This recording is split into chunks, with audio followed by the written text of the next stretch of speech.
¿Estáis buscando una bici de gravel? No os perdáis este vídeo para saber qué puntos hay que tener en cuenta. ¡Empezamos! Las bicis de gravel se han convertido en unas de las que más interés despiertan entre los ciclistas. Están abriendo nuevos horizontes y posibilidades de uso muy atractivas. Para algunos como bicis de aventura y grandes travesías, y para otros como bicis polivalentes que se pueden usar igual en carretera que en pistas y senderos de tierra, defendiéndose muy bien en ambos entornos. Ya os contamos en un vídeo anterior y en nuestro blog qué es el gravel y sus diferencias con otras bicis, así que en este vídeo nos centraremos en los detalles más importantes para saber cuál elegir si ya os ha enganchado la experiencia gravel.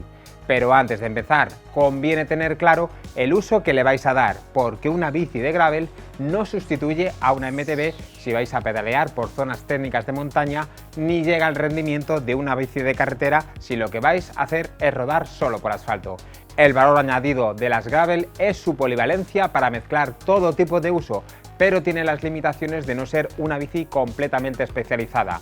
Aclarado esto, empezamos a ver los puntos a tener en cuenta para elegir vuestra bici de gravel. Lo primero será el material del cuadro. En las bicis de gravel podemos encontrar de 4 tipos. Lo más habitual será de aluminio o de carbono, materiales de excelentes calidades que nos permitirán una gran polivalencia de uso, ideales para cualquier tipo de ruta y para una carga moderada de peso por si queremos emplearla en cicloturismo o bikepacking de pocos días, modalidad que si no conocéis os recomendamos que descubráis en este vídeo. Los modelos de aluminio serán más económicos y algo más pesados que los de carbono, pero el peso en este tipo de bicis no es un factor tan determinante como las de carretera, pues el uso todoterreno exige primar la resistencia. Además, nos dará un plus de aplomo en los puntos más técnicos. Y si nuestro objetivo son las grandes travesías para perdernos días y días con nuestra bici cargada hasta arriba de bolsas y útiles, aunque con las de aluminio o carbono también podremos, es muy aconsejable que echéis un ojo a las opciones que algunas marcas ofrecen en acero o titanio, materiales más rígidos, algo más pesados en el caso del acero, pero con mejor absorción de las vibraciones para sufrir menos fatigas y muy resistentes para soportar el peso. Un dato que nunca olvidaremos cuando conocimos a Álvaro O'Neill, Biciclown, fue su bici de acero reforzado que junto al equipaje pesaba nada más y nada menos que 80 kilos. Increíble. Una vez elegido el material de nuestro cuadro, debemos prestar especial atención a las ruedas y neumáticos.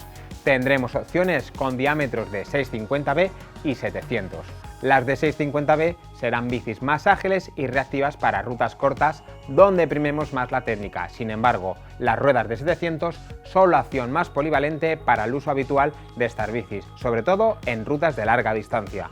En ambos casos tendremos que fijarnos en el ancho máximo de cubiertas que nos permite montar, que actualmente se encuentra en torno a los 42 milímetros, aunque pueden llegar a los 50. Lo más habitual es usar cubiertas de entre 35 y 40 milímetros tubules y con el taqueado adecuado para el tipo de rutas que hagamos. De serie suelen venir con unas cubiertas más polivalentes que podremos cambiar para usos más exigentes todoterreno. Es un tema con muchas variables que en un próximo vídeo abordaremos más detalladamente. Pasamos al apartado de geometría y comodidad. Son bicis con un gran espíritu viajero, donde podemos emplear muchas horas sobre la bici y por ello buscaremos geometrías más relajadas y cómodas de vainas más largas, menor altura en el pedalier y mayor distancia entre ejes que nos otorgarán estabilidad y control.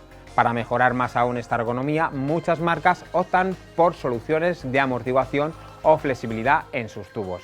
Hay ejemplos muy interesantes como el sistema Future Shock de Specialized, una amortiguación en la dirección que absorberá los impactos reduciendo muchísimo las vibraciones a nuestro cuerpo, o el Kingpin Suspension System de Cannondale, un punto de giro entre los tirantes y el tubo vertical que permite al triángulo trasero una flexión de aproximadamente 30 milímetros.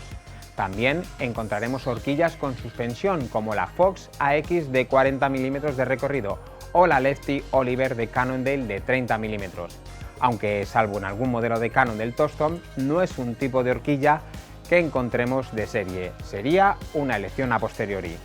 llegamos al apartado de componentes. Aquí, como en otro tipo de bicis, variará en función del presupuesto que queramos invertir. En la transmisión, lo habitual es encontrar grupos de 2 platos y 10 u 11 piñones, aunque hoy en día están tomando cada vez más peso las transmisiones monoplato de 1×12 como en las MTB. Los frenos siempre de disco y cada vez es más habitual ver opciones con tija telescópica que si pedaleamos en zonas más técnicas nos dará un plus de seguridad en las bajadas. Prestad especial atención si vuestro fin principal es cicloturismo y cargar bien de equipaje la bici en los puntos de anclaje que tiene y los pesos máximos permitidos.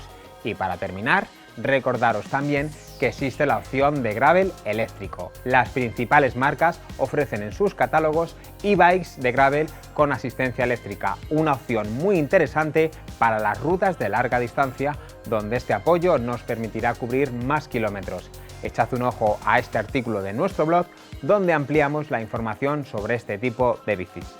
Esperamos que esta pequeña guía os sirva para elegir vuestra próxima bici de gravel y si tenéis cualquier duda, consultadnos en los comentarios, visitándonos en nuestras tiendas o poneros en contacto con nosotros en el chat de mammutbikes.com.